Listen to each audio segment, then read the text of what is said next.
All right, in this next section, we're looking at the end of the walking actions, the end of the walking kata functions, and we'll be primarily interested in the function of the hip in relation to the center of gravity and the rise and fall of the body in all of these actions. The hip action that causes us to turn with good Aikido principle is to either open the hip entirely right here at what the Chinese define as the kwa. We're opening our hip action right there at the hip socket. The weight is transferring onto that foot of that opened hip, and then the body rotates naturally around it. To accentuate it and to complete the turn, we can also use closing hip action. So as my weight rises, I turn the hip and close it, put weight on it, and that'll cause the center to rotate as well. Those two actions of opening the hip and closing the hip, and then weight bearing into that coiled structure in the hip socket, is the actual driving function for our turning actions in Aikido and in Judo.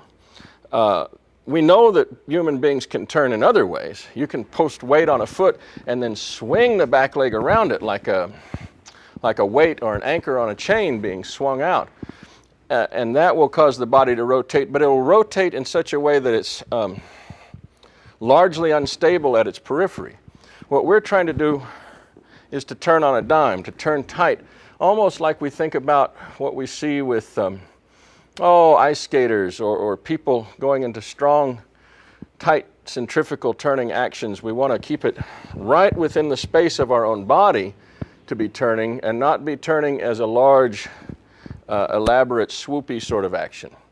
The large actions do present themselves and do come about spontaneously in activity, but unless we practice carefully to turn in the tight functions, we have a hard time when we're put under duress pulling those off. The tight turning actions happening directly in the hip, rotating directly around our center, give us the greatest freedom and ease in turning actions that we need for hand randori work. So with that said, the very first turn is going to happen accompanied by a pushing action.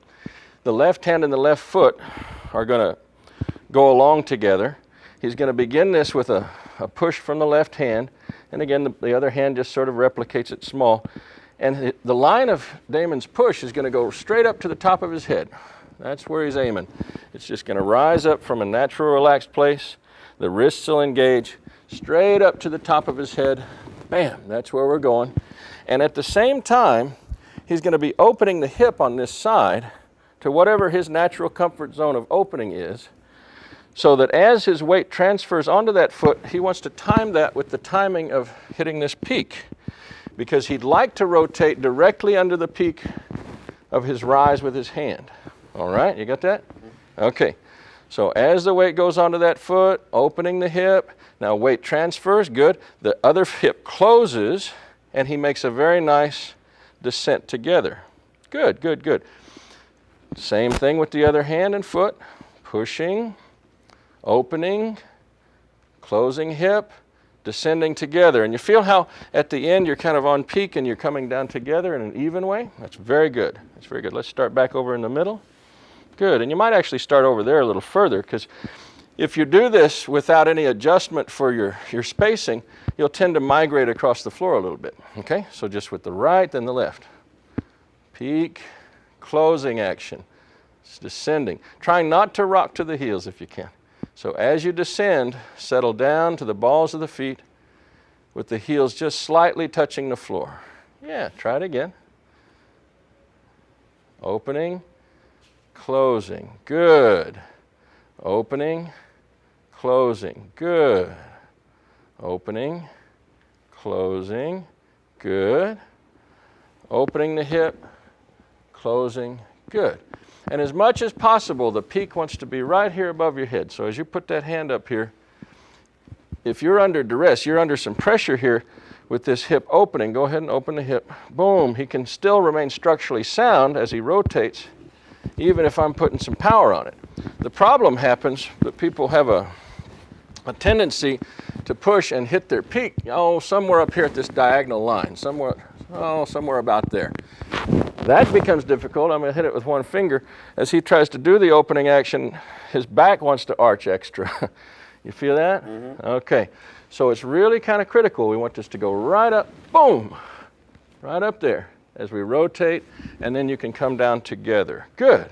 That way, if you're under load, you're still going to have a postural stability in your turning action. Turning actions are notoriously difficult to survive in hand randori. People that turn around a lot have a great tendency to get caught and to get locked into spine lock. And this is a lot of what causes that, okay?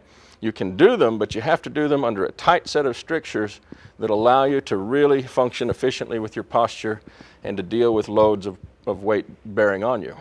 All right, so we'll do that together. I'll do it over here, and you're back there. Ready? Ichi, ni, san, shi, go, roku, shichi, hachi. Great.